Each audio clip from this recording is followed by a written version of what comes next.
Sejam bem-vindos novamente na nossa última aula desse curso rápido aqui que a gente está fazendo, né?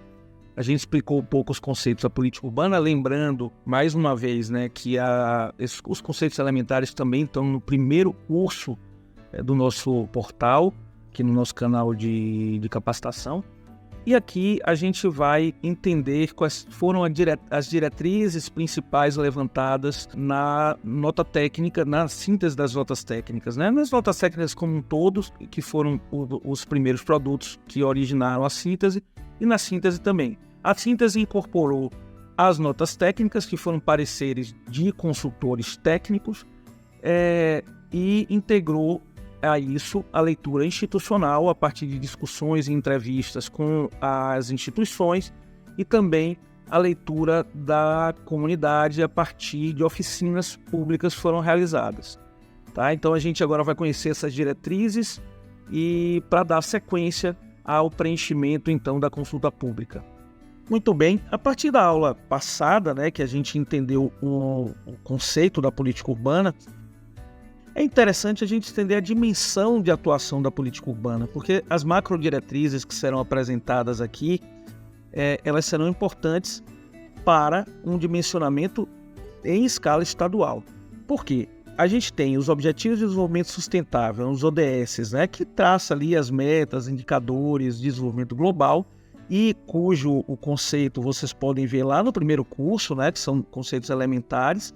E a partir desses objetivos de desenvolvimento sustentável em escala global, que identifica as diferenças e equilibra os países do planeta, né? A gente tem as metas e indicadores para o Brasil, que foram definidos pelo IPEA, a partir dos ODS, sempre descendo a escadinha, né?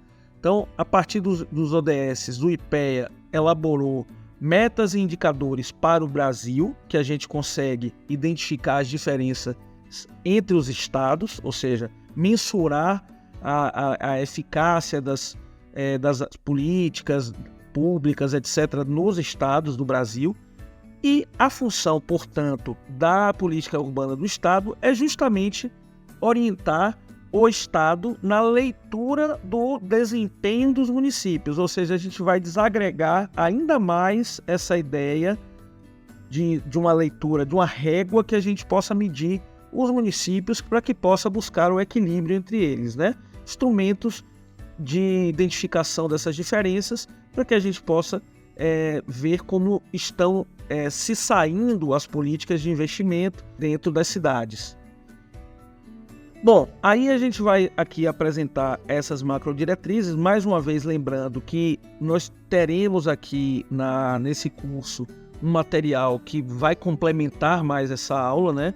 Tanto a apresentação que foi feita nas audiências públicas, como a própria síntese das notas técnicas vai estar aqui como material para vocês baixarem e conhecerem melhor esses estudos, mas a gente aqui vai mostrar rapidamente essas macrodiretrizes. Primeira, utilizar a classificação tipológica orientada como instrumento de leitura para a gestão e controle das políticas urbanas do Estado. Então vocês vão ver lá que tem um capítulo que orienta qual é a classificação tipológica dos municípios que a gente vai usar, qual é a régua que a gente vai usar para equilibrar essas desigualdades dos municípios, né? Diminuir essas desigualdades.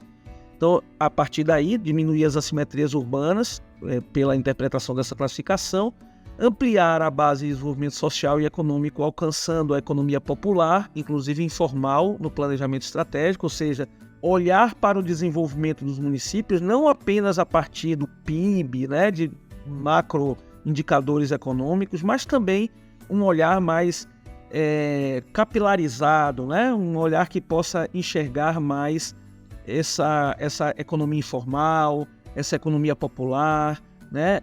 A economia criativa. Então, promover a pluralidade econômica interna, reduzindo a vulnerabilidade das famílias, do governo e das firmas, né? Desses três agentes econômicos clássicos. Recompor os tecidos sociais, evitando que o desenvolvimento seja um fenômeno de vantagens exógenas e desintegrativas, ou seja, esses desenvolvimentos são pautados por grandes indústrias ou outros investimentos que vêm ali e esse dinheiro todo sai, né? As vantagens todas, na verdade, você não transforma essa vantagem, não desdobra essa vantagem dentro da comunidade local.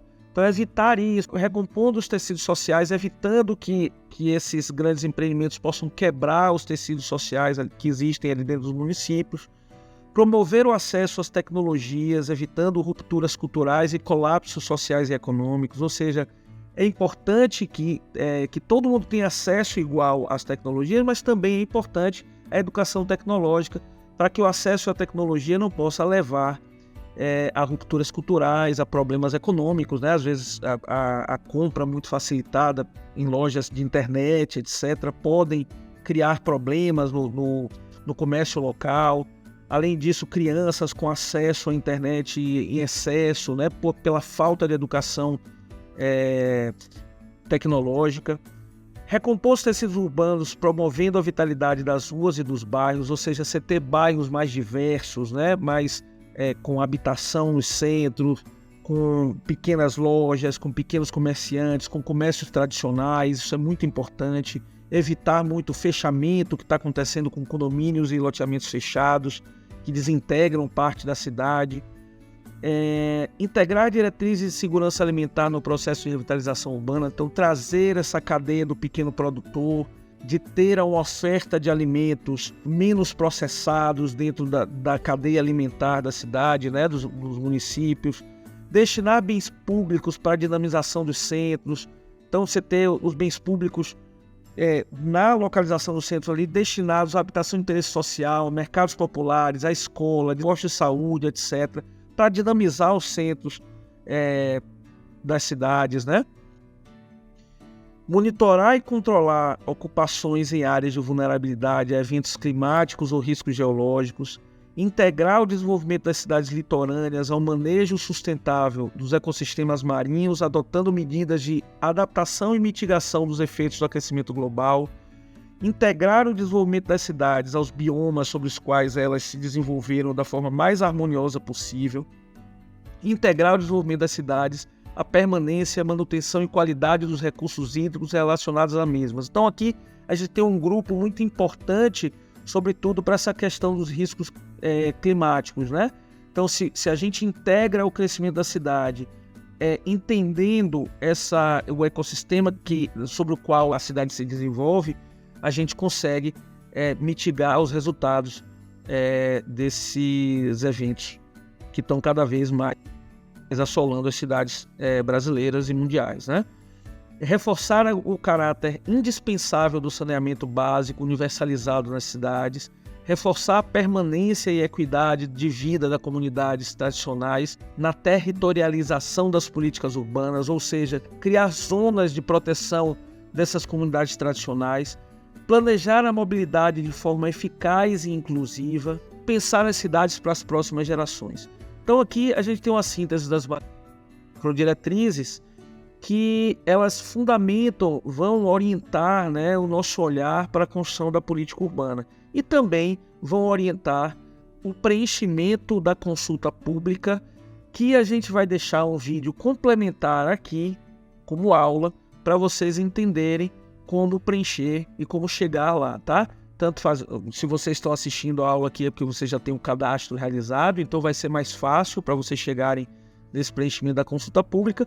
Se já estão aqui, é só clicar aqui em cima, né, no portal em política urbana e ir no link consulta pública, que aí você consegue responder, e também é importante baixar a síntese das notas técnicas para que vocês possam conhecer ainda mais as perguntas que estão sendo elaboradas para serem respondidas por lá, tá bom? Então até a próxima e muito obrigado a todos.